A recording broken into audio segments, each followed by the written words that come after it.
mud was still under her fingernails when the patrol found her crouched at the base of the old ash tree.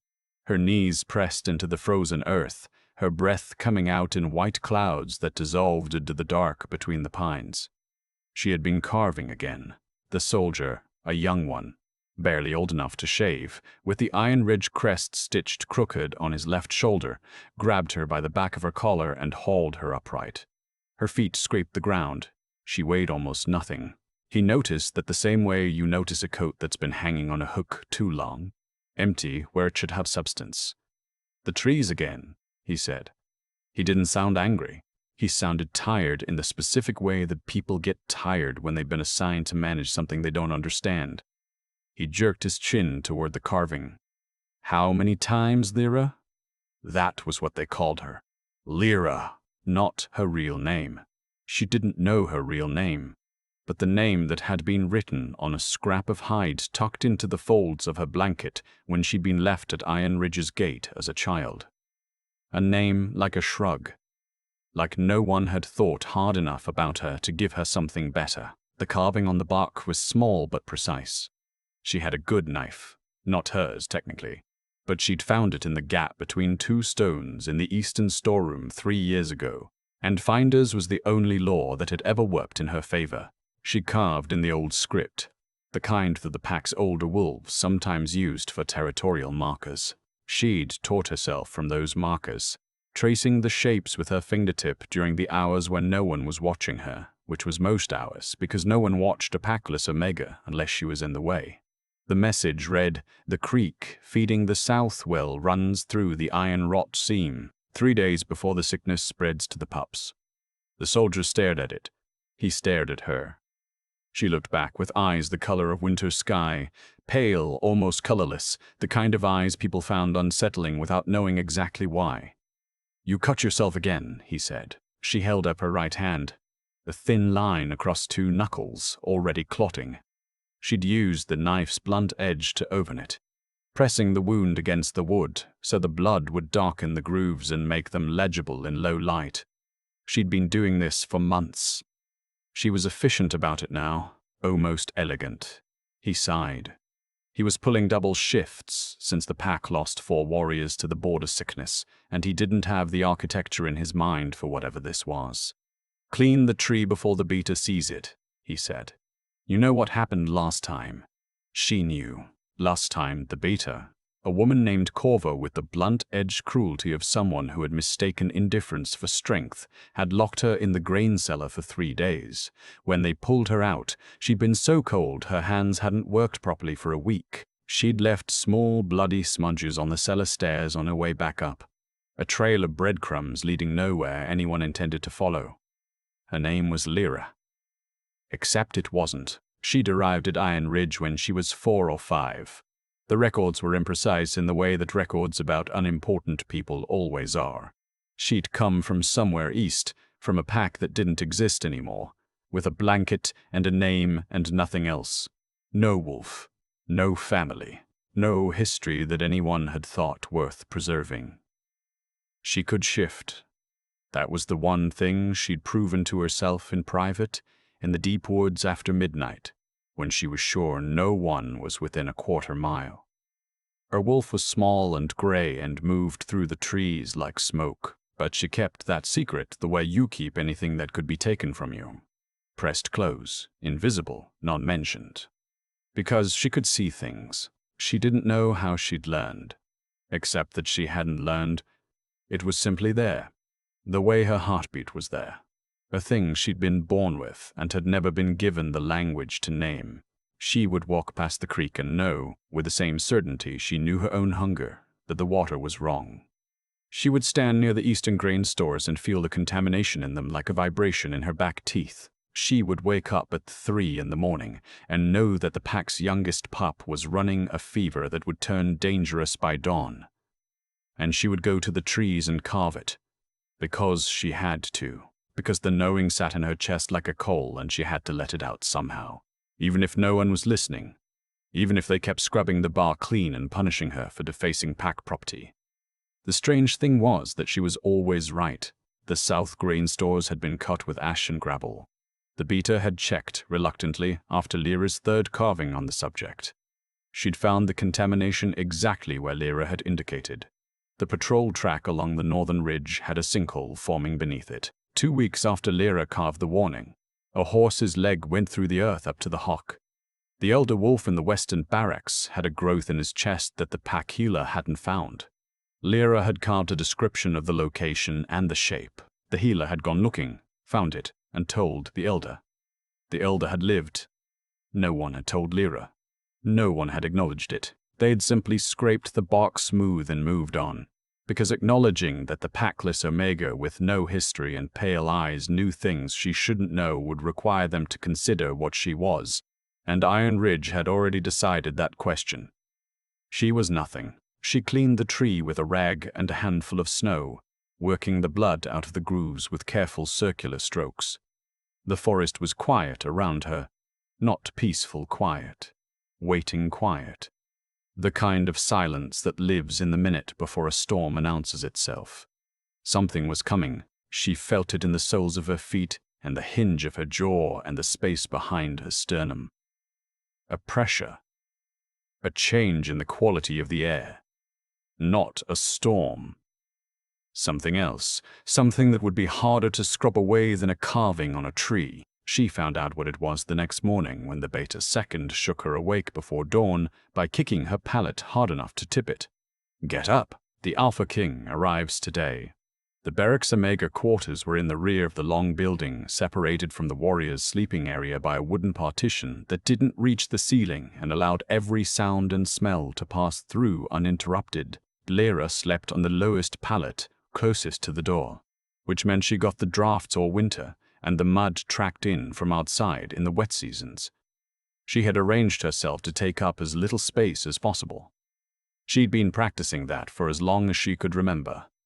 The Alpha King. The words moved through the pack like a current, changing the temperature of every room they entered. Warriors who had been slouching at breakfast sat up straight.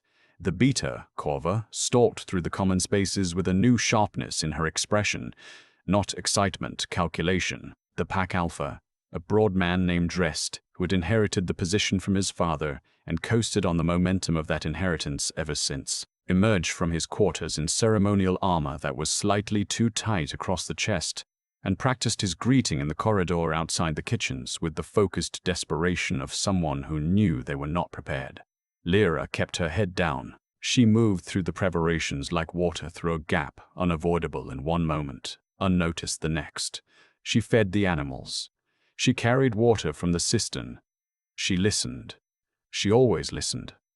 It was the advantage of being invisible. She heard Corva telling the pack healer that the eastern stores were not to be opened during the inspection. She heard 2 warriors at the horse paddock discussing the tribute count, how it had been padded for the last 4 years.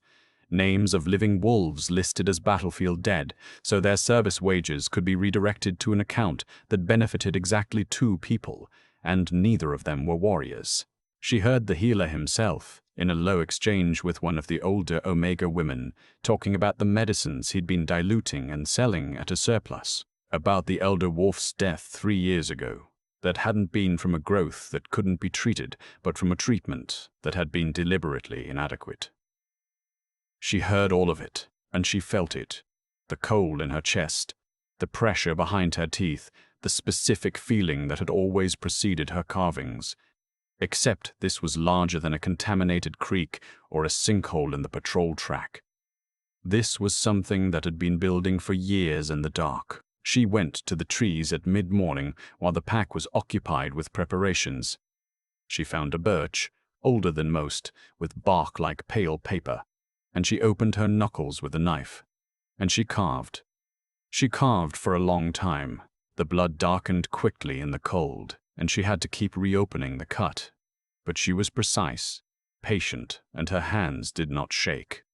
The tribute rolls had been falsified for 4 years. She carved. 42 wolves listed as dead still draw breath in the northern labor camps. She carved. The healer cuts medicines. The elder died undertreated. She carved. She stepped back and looked at what she'd written. It covered 3 feet of bark. In the low winter light, It looked like something between a letter and a wound. She should stop.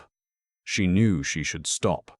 She kept going. She carved about Corva's private arrangement with a merchant clan to the south were paying for early warning of pack movement in exchange for a portion of the tribute skimmed from the count. She carved about the pup who'd nearly died from the south well water 4 months ago, the one the healer had called a stomach flux and moved on. She carved everything she knew, everything she'd been carrying, because the pressure of it was unbearable, and the cold was making her hands clumsy, and she was running out of tree. Then, because she couldn't stop herself, because she never could at the end, she carved one more thing in the lowest section of the tree, where the bark curved close to the roots, in letters smaller than her thumbnail. I have been here. I have always been here. She pressed her bleeding hand flat against the bark beside the words, leaving a print, and then she ran. She heard the horns from the wood store where she'd gone to stack kindling and make herself absent from the arrival formation. 3 long calls from the ridge tower, clean, cold, carrying across the pine tops like something being spoken to the sky. The Alpha King had arrived. Through a gap in the wood store's wall, she could see the pack assembled in the main clearing. Warriors in front, ranked and armored. Civilians behind, the children in the rear, cleaned up and presentable in a way that would fade by afternoon. Dressed at the head, in the too tight armor, his prepared words almost visibly loaded in his expression. Then she saw him. He came on foot. That surprised her. No horse, no ceremonial entrance, just a man walking through the gate with the unhurried confidence of someone who had never needed an entrance to announce him. He was taller than she expected, taller than anyone she'd seen, with the density of a man whose strength had become structural rather than performed. He wore dark traveling clothes, practical and worn in the way of real use rather than imitation of it. His hair was dark, cropped short at the sides, and there was a scar at his jaw that curved down toward his collar, old and silver. His eyes, even at this distance, with the pale winter light flattening everything, were the color of deep amber. The eyes of a man who had walked into a great number of rooms and seen a great number of disappointing things and had not yet decided whether to be tired of it or simply to wait. He was tired. That was what she noticed, not the authority or the size or the scar, the exhaustion that lived under his skin, behind his jaw, in the particular flatness of his gaze, the tiredness of someone who had been doing something necessary and unrewarding for a very long time. He was not what she had imagined. She had imagined something distant, polished, more symbol than person.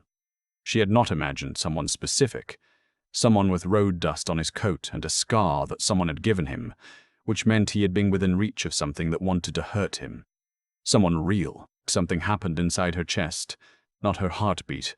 Below that, something she had no word for, because no one had ever given her the vocabulary for it.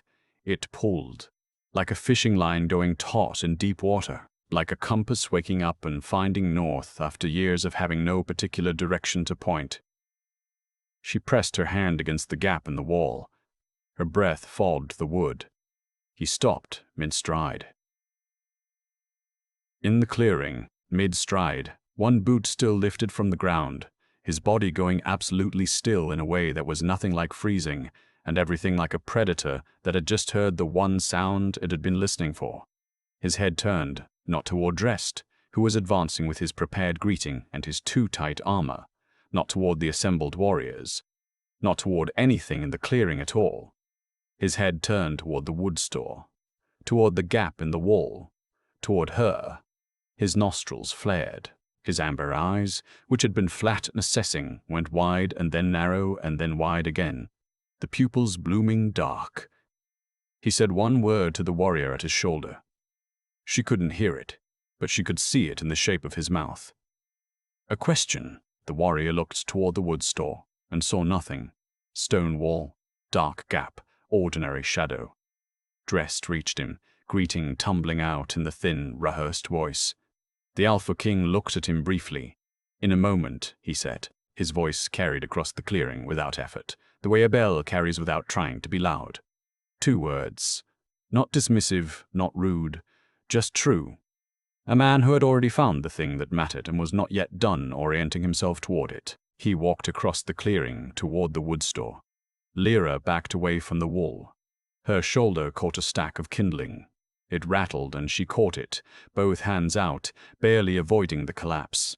She pressed herself between the rear wall and a cord of split pine and made herself small, which she was very practiced at, and waited. The door opened. Not kicked, not forced. Opened carefully, with consideration, which was somehow more frightening than violence would have been. She could hear him breathing, even controlled, the breath of a man disciplining his own heartbeat. She could smell him, pine sap and cold air, and something underneath that she had no word for. Something that smelled like the moment before the first real snow of winter, clean and sharp and like nothing else on earth. "I know you're in here." His voice was different from across the clearing. The flatness was gone. Something rough lived under it now. Something careful the way you are careful, with a thing you might break. "I can smell you." Wood smoke and cold pine needles and something, a pause. Something that smells like the inside of a library. Old pages. Something you only find when something's been kept safe for a long time. She didn't move. Come out. Not an order. Not a request. Something that lived between the two, in the territory that has no clean name. A need spoken aloud by someone who was not accustomed to speaking, needs aloud. She didn't come out. He came to her. He moved around the wood stack without rushing, without fumbling in the dark, and then he was there, filling the space between her and the wall with his size and his warmth and that smell, pine and cold air and old pages. He looked down. She looked up. Their eyes met. The pulling in her chest snapped shut like a clasp finding its catch. The sensation traveled from her sternum to her fingertips and the roots of her teeth. Every nerve ending registered something simultaneously too large and too precise to name. His lips parted. His canines were slightly longer than a human's. The wolf beneath the skin, pressing forward. "Mate." The word came out low. Not loud. Not performed. The word of a man confirming something to himself. The way you confirm the ground is solid before you put your full weight on it. His eyes traveled over her. She watched them. The inventory. The thin coat, wrong for the cold. The bare wrists, the knuckles cracked open and sealed with dried blood. The pale, colorless eyes in a face that had been kept from the sun long enough that her cheekbones caught the dim light like edges. He didn't flinch. That was the thing that undid her slightly. He looked at her the way a veteran looks at a wound, not with horror, not with pity, but with the focused attention of someone who intends to address it. "Who did this to you?" he asked. She had no good answer, not because she didn't know. She knew every name, every instance, the specific texture of every cruelty, but because he was asking for a summary of her entire life, and she didn't know how to compress 20 years into a sentence, and she wasn't sure she wanted to. She held up her hand instead, the cut knuckles, the older scars beneath them, from months of the same wound in the same place. Then she pointed toward the door. He followed. She led him out of the wood store and across the empty eastern path. The pack was still assembled in the main clearing, still wondering where their king had gone, and she led him to the old birch, where the bark was still dark with her morning's work. He stopped. He read. She watched his face. She watched the muscle in his jaw tighten as he read about the tribute rolls.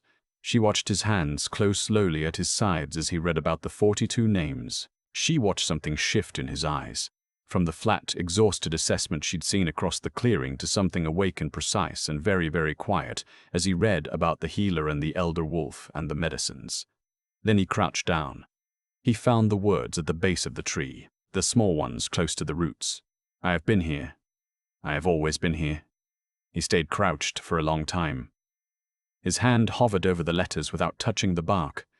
The way you hover over something you know is fragile. "How long?" he asked. Very quiet. Not commanding. Just asking. She held up the fingers on both hands, then folded 3. He understood. 7 months. She nodded. He stood up and turned to face her, and the amber of his eyes was different now, darker, the gold gone molten underneath. "I'm listening," he said. She felt the heat come up behind her eyes. She fought it, the way she'd fought it for years, because crying was an act of faith that required someone on the receiving end of it, and she had never had reliable evidence that anyone was there. He was still looking at her. He was still leery. One tear went down her face. She wiped it away fast with the back of her hand. He reached out slowly, telegraphing the movement the way you move slowly, in the presence of an animal that has learned to distrust fast motion. His hand was large, the knuckles scarred in the pattern of someone who had spent years learning hard things with their hands. He touched the side of her face, not the tear, not the scar she had from the winter 2 years ago when a drunken warrior had thrown a clay mug at her head for standing in the wrong doorway. Just her cheekbone. Just the light weight of being acknowledged. The footsteps came quickly after that, multiple sets. Boots on frozen ground, the jingle of armor rushing to catch up. Drest came around the bend of the path with Corva half a step behind, and 2 other pack officials whose names Lyra had never been given. Drest's face was doing something complex. Authority and alarm and calculation all fighting for the surface. "Your Majesty." His voice was almost even. "The eastern tree line is under. This area is restricted during the seasonal boundary assessment. If you'll allow us to show you to the prepared." He saw the carving. He stopped. Corva saw it half a second later. Her reaction was different from Drest's. Her eyes went to the words and stayed there, reading quickly, and her expression went not white but calibrated, the face of someone in the middle of a very fast internal audit.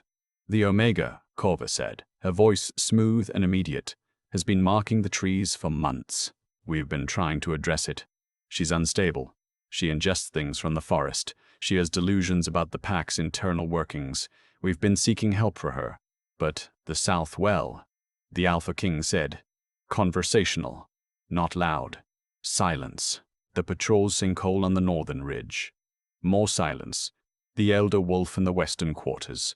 The grain stores." Corva's smooth expression developed a crack. Small. Hairline. "But there." The tribute rose, the Alpha King continued. 42 names. 42 names. 42 names. 42 names. An account that benefits 2 people, neither of them the wolves who owned the wages. I'd like to see the records now." He paused. "Or I can find them without your help. Both options are available to me." Drest looked at Corva. Corva looked at the ground. Neither spoke for 3 full seconds. The Alpha King turned slightly and looked at Lyra. A look that was not a look of pity and not a look of apology, but the look of a person confirming that someone is still standing, still present, still real. "Stay here," his eyes said, as clearly as words. Then he turned back to Drest and Corva, and the temperature in the clearing dropped without the wind changing. "Take me to the records," he said. "Now." The records room was small and smelled of old paper and the specific staleness of documents that had been kept where they were hoped to be forgotten. There were ledgers. There were correspondence scrolls. There were lists of names that appeared on the active warrior rolls, but also appeared on the casualty declarations filed with the Crown. There was an account ledger with 2 sets of totals. One correct, one presented to the kingdom's tax collection. And the difference between them over 4 years was staggering in the specific way that patient dishonesty is always more staggering than impulsive theft. The Alpha King's advisor, a woman named Petra with close-cropped silver hair and the compact authority of someone who had been solving problems for a long time, stood at his shoulder and made notes. Lyra watched from the doorway. No one had told her to leave. No one had told her to leave. No one had remembered to. She existed as she always had, in the space between notice and dismissal, half in and half out, neither invited nor excluded. But the Alpha King looked up from the ledgers every several minutes. Each time, his eyes found her in the doorway. Each time, something in his face shifted, a degree of softening too subtle for anyone else in the room to catch. He was checking that she was still there. She had spent her entire life reading the micro-expressions of people who didn't know they were being watched. She was fluent in the language of faces. She knew what she was seeing. When he finished the last ledger, he closed it with a sound like a door being decided. "Pack Alpha dressed," he said. "You are relieved. You'll travel to the capital for tribunal." He looked at Corva. "You as well." Dressed made a sound. Wet, formless, not quite a word. Corva said nothing. Her face was the mask of professional neutrality, and Lyra watched it with the attention she gave to everything, and she saw what lived beneath it for the half-second before the mask reassembled. Not defiance, something closer to exhaustion. The expression of a person who had been carrying something very heavy and had just been relieved of it against their will. "The Omega," the Alpha King said, "comes with me." Dressed blinked. "She's bonded to the pack in service. She came to us as a ward of 'She is my mate.'" The words fell into the room the way a stone falls into still water, rings spreading outward from the point of impact. Dressed's mouth opened and closed. Corva's mask slipped. Petra looked up from her notes with raised eyebrows that she quickly controlled. "She comes with me," he said again. "That is not a negotiation." Lyra leaned against the doorframe. The pulling in her chest, which had been an ache since the moment he walked through the Iron Ridge gate, went from an ache to a warmth. Like the specific warmth of a fire in a room that had been cold for so long, the cold had started to seem like the natural state of things. He had said it out loud, in front of people who had decided who she was years ago. He had said it out loud, and the words were real, and they sat in the air of this record's room like something that could not be unsaid. Her legs felt strange. She pressed her hand against the doorframe to steady herself. He was at the door, standing in front of her, his body between her and the room behind him, between her and the people who had named her nothing. "Can you walk?" he asked. She nodded. "Petra will bring you to the wagons. You'll eat, you'll rest." A pause, and then, more quietly, "No one will touch you." She looked at him. She wanted to give him something in return for that, and she had very little to give. She reached up and pressed her palm flat against his chest, over his heart. She could feel it, fast, faster than his steady exterior suggested. His heart was going as quickly as hers. He covered her hand with his, large and warm and certain. "I know," he said. "I know," he said. "I know." His name was Caden. She learned that in the wagon from Petra, who told her facts in the way of a person who had decided that facts were what was needed, with no decoration and no softening. "He has been doing the territorial reviews for 3 years, Petra said, making notes on a long sheet of vellum without looking up. Every border pack, every minor holding, 211 packs before Iron Ridge. A pause. His wolf started presenting at council sessions, breaking through the surface at inopportune moments, the way a young wolf does in a full moon week. Except he is 41 years old and has been stable his entire life. Another pause. The court found it disorienting. Lyra was eating venison stew from a wooden bowl. It was the best thing she had ever tasted, which was less about the stew and more about the fact that she'd not eaten since yesterday morning, and the warmth of it was moving through her like a tide coming in. Petra glanced up. Lord Vane fell off his chair the first time the King's Wolf broke through in the middle of the winter resource allocation meeting. He is 68 years old and has a bad knee. He has not entirely forgiven it. Lyra almost smiled. Her face wasn't sure what to do with that. "He searched 211 packs," Petra said, returning to her notes. "He did not find what his wolf was looking for." She looked at Lyra, a brief, direct look. "Until today." Lyra set down her bowl. She touched her throat, the place where a voice should have been. A wolf should have been. Petra read it without being told what it was. "We have healers at the capital. Good ones. If something was done to you, to your wolf, to your voice, they will find it." Lyra shook her head, not at the offer, but at the word if. It wasn't if. She knew it wasn't if. She just didn't yet know how. She fell asleep in the wagon. The warmth and the food and the weight of her own history hit her all at once, and she was gone between one breath and the next, slumped sideways onto the furs that had been piled on the bench, and she didn't dream. She woke to amber light coming through the wagon's small window, and Caden sitting across from her, a leather-bound book closed on his knee, watching the tree line. He looked up when she shifted. 4 hours, he said. We're camped. He paused. You needed rest more than we needed road. She sat up and pulled the fur around her shoulders. He smelled of horse and cold air and pine. The pulling in her chest settled into something warm and rhythmic when he was close, like a second heartbeat that matched her own. He told her about himself in the evenings. She hadn't expected that. She'd expected to be a subject of inquiry, not a recipient of anything, but he sat across from her each night, and he talked. Not about pack politics, not about the investigation. About things that had a weight but not official significance. His mother, who had died when he was 15, who had kept a night garden in the inner courtyard because she said the things that bloomed in the dark had no audience and so had no reason to be anything but honest.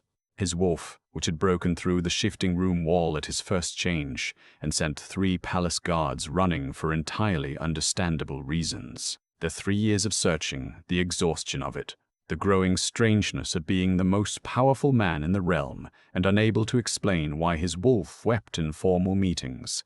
She responded in writing. Petra had given her a journal and a charcoal pencil on the first day, and Lyra had held them for a long time before using them, the way you hold an unfamiliar weight before deciding how to carry it. Hollis uses too much thyme in the stew. The broth is good, though. Does he always look offended by other people's kitchens? He laughed. She hadn't expected that either. The way it changed his entire face, erased the set jaw and the amber flatness and the years of responsibility, left something younger and easier in their place. He once told the head cook of the Ashfield pack that her bread was structurally dishonest. He said, I have never seen a woman look so personally wounded by a loaf. What did Lord Vane do after he fell off the chair? Blamed the chair. The chair was fine. Tell him I'm sorry on your behalf. I will absolutely not. He's been insufferable for years. The fall was practically medicinal. She almost smiled again. The muscles were getting less unfamiliar with it. On the second evening, he asked about her carvings. Not the content of them. They both knew the content. But the practice. You've been doing this for 7 months, he said. Before that. She held up 3 fingers. 3 years. 3 years. He was quiet a moment. And before that. She shook her head.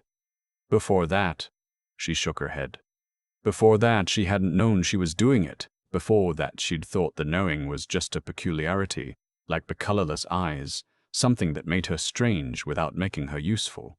It was only when the Southwell warning worked, when the contamination appeared exactly where she'd felt it, exactly when she'd known it would, that she'd understood what she was holding. He studied her. The amber eyes were careful and specific in the low light. You didn't learn to read the old script, he said. You knew it. She had never thought about it that way. She looked at her hands. Her right hand, with the knuckles cut and healed and cut again. She had always known the old script, the way she had always known how to breathe, without instruction, without discovery. Just there. When we reach the capital, he said, I'm going to find out who you are. He said it simply, without drama. Someone made you into this, into a person with no name and no history and no wolf that anyone could see. That doesn't happen by accident. Someone chose it. She picked up the journal. Her hand was steadier than she felt. She wrote for a moment and held it up. I know. I think I've always known.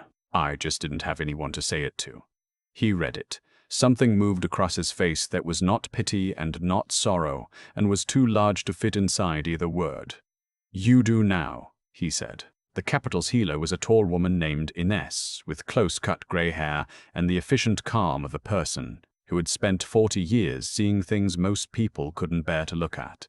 She examined Lyra for 2 hours. Caden stood in the corner the entire time, silent, present, a fixed point in the center of a room that kept trying to feel like every other room in which Lyra had been assessed and dismissed. When Ines finished, she sat back and looked at Lyra directly. "Her wolf is not absent," Ines said. "Healthy, fully formed. I can sense the edges of it." A pause. "Something is holding it in." "A binding?" Caden asked. "A binding?" Her voice was flat with controlled anger. "Old work, placed very young, 3, 4 years old at most. Blood-based, intent-based, requires someone with significant power and significant malice." She folded her hands in her lap, her voice as well, both bindings placed simultaneously. Whoever did this wanted her unable to speak and unable to shift, both at once. The room was quiet. "Can you remove it?" "Yes." Ines looked at Lyra. "It will take time. The binding has been in place for so long it has grown into her, like wire into a tree. I can remove it carefully, or quickly. Carefully is better." Lyra took the journal from her coat. She wrote with her hand trembling enough that the letters were rougher than usual. "Who does this to a child?" Ines read it. Caden read it.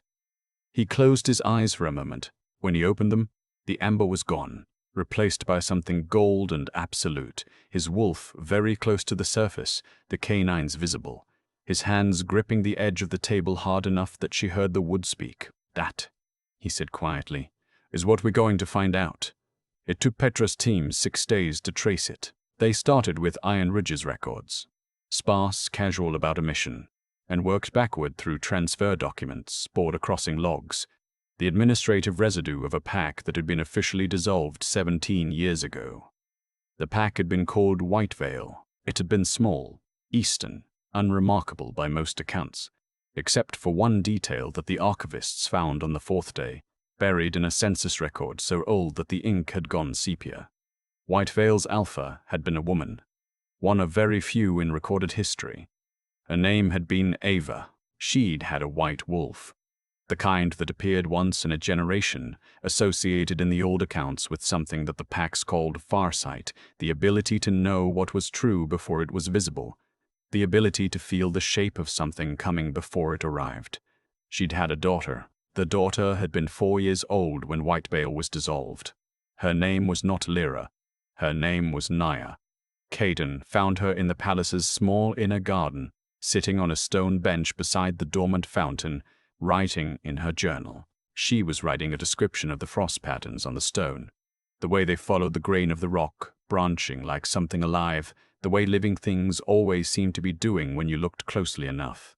He sat beside her, close enough that his arm touched hers. The bond between them hummed with the contact. "We found your name," he said. She set down the pencil. "Naya. Your mother was Alpha Ava of White Veil." He paused. "She had a white wolf. A seer's wolf." He paused again. "So do you. Naya." She turned the name in her mind. It fit in the way of something returned rather than something new. "White Veil wasn't dissolved because its alpha died without an heir," he said. "That was the official account. What actually happened was that your mother was killed, arranged to look like a territorial accident, and you were taken. The binding was placed within days of her death." His voice was even, but his hands in his lap were not. "Someone wanted White Veil's Far Eastern grazing territory. Someone feared your mother's bloodline. They couldn't kill a 4-year-old child, so they silenced her instead, bound her wolf, bound her voice, handed her to a border pack with false papers, and waited for the years to finish the work." She was shaking. Not the surface tremor of cold or shock, but something deeper, something structural, like the ground shifting under a building that had been standing in one place for a long time. She picked up the journal. Her hand was barely legible. "Did I always know?" He read it. "I think part of you did," he said. "I think that's what the carvings were. Not just warnings. Your wolf, writing herself into existence, trying to be seen." She looked at what she'd written. Naya. The N with its sharp peaks. The Y that she'd always made with a particular long tail. She turned the journal page and wrote something else, staring at it for a long time, the first letter of every third word in the last 7 months of carvings. She'd never counted them. She'd never tried to decode them. She counted now, going from memory, her certainty absolute and calm. N, A, Y, A. She had been signing every warning with her true name, woven into the pattern, for 7 months, without knowing she was doing it. Her wolf, pressing her name into the world through the only avenue available, refusing to disappear. She looked up at Caden. Her eyes were very wide. Naya, he said quietly. Petra found it on the second day. I was going to tell you sooner, but he stopped. I needed to know the rest first. I needed to be able to give you all of it. The tears came, both of them, tracking down her face, and she didn't wipe them away this time. She let them. He didn't reach for her. He understood somehow, with the specific intuition of a person who was paying very close attention, that what she needed was not to be comforted, but to be seen. To cry in front of someone who stayed in the room. He stayed. Ines began the unbinding the next morning. It took 9 days. Each session left Naya hollowed out in ways she had no words for, an interior ache, like muscles she had never used, being carefully, methodically asked to remember what they were for. After the 3rd session, she felt something shift behind her sternum. Not the mate bond warmth, something else. Something enormous and patient and furious, pressed against a barrier that had been wearing thin for years from the inside. Her wolf. After the 5th session, she dreamed. A room full of firelight. Caden, his face visible this time.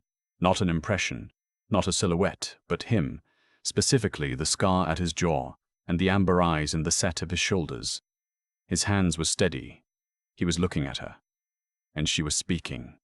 She woke up gasping. The bond was vibrating like a plucked string. She got up and went to the door and opened it. He was leaning against the opposite wall of the corridor, arms crossed, still in his day clothes, his boots still on. He looked up. You were dreaming, he said. She nodded. I felt it. He ran a hand through his hair. My wolf nearly... He stopped, took a breath. He wants to be near you. He has wanted to be near you for 3 years. And now that you're here and you're real, he is. A pause. Difficult. She looked at him, the most powerful wolf in the realm, standing in a corridor at 3 in the morning, looking like a man who had been losing an argument with himself for hours. She stepped forward. She took his hand. She pulled him into the room. He went still. She pointed at the bed. Then she held up both palms. Just sleep.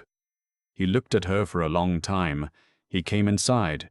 He lay on top of the covers, boots and all. She lay beside him under the covers. The warmth of him came through the layers between them, and the pulling in her chest finally settled. Not gone, not resolved, but resting.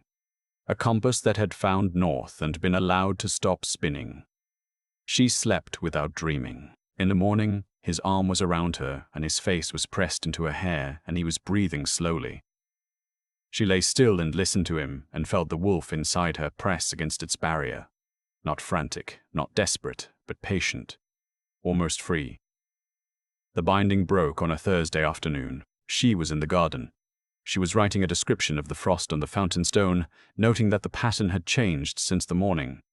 The overnight freeze had added a new branching structure on the eastern face, and the beetles that had been living in the gap between the stone and the bench had moved their activity to the warmer southern side. She was mid-sentence when it happened. A crack. Internal. Not audible.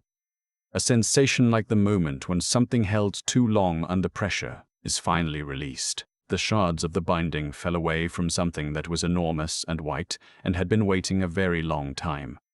She dropped the journal.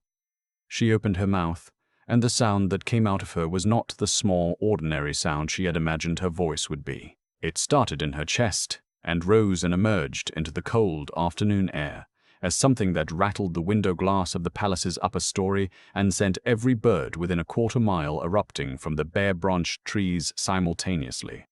Her voice. Her voice. After 20 years, the howl shifted and changed and became something that was no longer human, and her hands hit the frozen ground, and the bones of her back rearranged with the sound she felt in her teeth more than heard. And there was pain. Significant, enormous pain. And underneath it, flooding up through it, a joy so absolute and physical that it erased everything else. She shifted. The wolf that stood in the garden was white. Not cream, not pale gray, not the off-white of old paper. True white. The white of the space between stars. Of the moment before the first snow touches ground. She was large, larger than Petra had expected. Larger, Petra would note later, than the Alpha King's wolf, which was supposed to be the largest in the realm. Her eyes were pale and bright, with something that wasn't reflected light. She stood in the winter garden, and she howled again. And the sound went across the palace and into the city below and into the valley beyond that, and every wolf within range went still when they heard it, because the howl of a white wolf went into your bones and lodged there. Caden came in his wolf form, a massive black wolf, scarred and solid, crossing the garden in 4 strides. He skidded to a halt in front of her. He lowered his head. He pressed his muzzle against hers, and the sound that came from deep in his chest was not a growl and not a howl, but something that lived between them. The sound of a wolf recognizing the thing it had been searching for across 3 years and 211 wrong answers. She pressed back against him. The two of them stood in the frozen garden, black and white, while the palace guards held a ring at a respectful distance with their weapons at half attention, and no particular protocol for this situation. "Stand down," came Petra's voice from somewhere behind the guards, in the tone of a woman who had never once in her professional life been uncertain about what was needed. They stood down. When Naya shifted back, it was slower, more controlled, the white receding like a tide. She was kneeling on the garden stone, shaking, and Caden was beside her in human form, and the cloak materialized around her shoulders from somewhere before she'd finished the thought that she was cold. She looked up at him. She opened her mouth. "Caden." Her voice was rough, cracked, barely a whisper. The voice of something that had been still for 20 years and was remembering its own mechanism. But it was hers. Her own voice in her own throat, making her own name for a person she had chosen. His face broke open, not dramatically, quietly, the way something breaks when it has been held together carefully for a very long time and is finally allowed to stop. The set jaw and the amber flatness and the tiredness all falling away at once. "Say it again," he said. His voice was not steady. "Caden." He kissed her, not the way she'd imagined powerful people kissed, not claiming, not declarative. Gentle. The way you touch something you searched for so long you'd begun to believe you'd invented it. His hands cupped her face, his thumbs on her cheekbones, and the kiss tasted like salt from one of them, or both of them. She couldn't tell, and it didn't matter. Petra found the truth 6 days later. The pack that had murdered Ava of Whitefell and bound her daughter's wolf was called Harrow Ridge. Their alpha, a man named Voss, 61 years old, still living and still alpha, still in possession of the eastern grazing territory he'd stolen 17 years ago, had arranged the killing because Ava had refused to cede the land and because he feared what a seer's bloodline would eventually see when it looked at him. He couldn't kill a 4-year-old. So he'd silenced her instead and waited. He had checked on her. That was the detail that lodged under Naya's skin when Petra read the report. Every few years, a stranger would pass through Iron Ridge with casual questions about the packless Omega in the barracks. Making sure she was still silent, still nothing, still contained. Naya sat across from Caden when Petra delivered the report. She listened. She looked at her hands, the right one steady, the left one with the knuckles that would always carry the marks of 7 months of weekly cuts. She thought about a man she had never met who had decided, when she was 4 years old, that she did not deserve a voice or a wolf or her own name. She was not angry. That surprised her. She had expected fury. What she felt was quieter and stranger than fury. She felt finished with it, finished with the story of her suffering being the only story she had. She wanted a different story now. But that was not the same as wanting Voss to go unpunished. She picked up the journal. She wrote 2 lines and held them up. "I want to be there when you confront him. I want him to see my face." Caden read it. "You'll be there," he said. They rode to Harrow Ridge with a company of 250 wolves. Naya rode beside Caden on a grey mare that Petra had selected for her, in riding clothes that fit and boots that kept out the cold. Her hair was clean. The scar on her jaw was visible because she had decided some time in the last week that she was finished apologizing for it with her posture. Voss met them at the gate. Tall, lean, grey-haired. Careful posture, a man who had spent his life performing authority. His eyes were grey too, sharp and calculating, and when they landed on Naya, something moved through them. Not guilt. Recognition. The recognition of a man who had made a decision a long time ago and was now looking at its consequences, standing upright in front of him. Caden did not greet him. He stated facts. Voss listened. The calculation in his grey eyes ran continuously, finding no angles that helped him. Then he looked at Naya again. A long look. The look of a man doing something he hadn't allowed himself to do in 17 years. "She looks like Ava," he said quietly, to no one, to himself. The eyes. It was not an apology. It was not a justification. It was the only honest thing he had said in years, spoken into the air where no one was required to receive it. "You silenced her for 20 years, Caden said, not loudly. You didn't let her live. You let her endure. There's a difference." Voss had no answer for that. The grey eyes dropped. The calculation had run out of options, and beneath it was nothing that looked like a man. Just the exhaustion of someone who had lived too long inside the architecture of a choice they'd made and been too afraid to look at directly. The guard stepped forward. Naya watched him be led away. She waited for the vindication. It didn't arrive. What arrived instead was the absence of something, a weight she'd been carrying so long she'd incorporated it into her posture. It was simply gone now. The walls it had built were still visible, but she'd grown large enough that they no longer contained her. She turned to Caden. She opened her mouth. "I want to see my mother's garden," she said. Her voice was stronger than it had been, still rough, still marked by 20 years of disuse, but carrying farther. White veil. She had a night garden, the flowers that bloom when no one's watching. His face did the thing it did when she spoke. The specific expression of a man who was still not entirely accustomed to the miracle of it, which she found she did not mind. "I'll take you there," he said.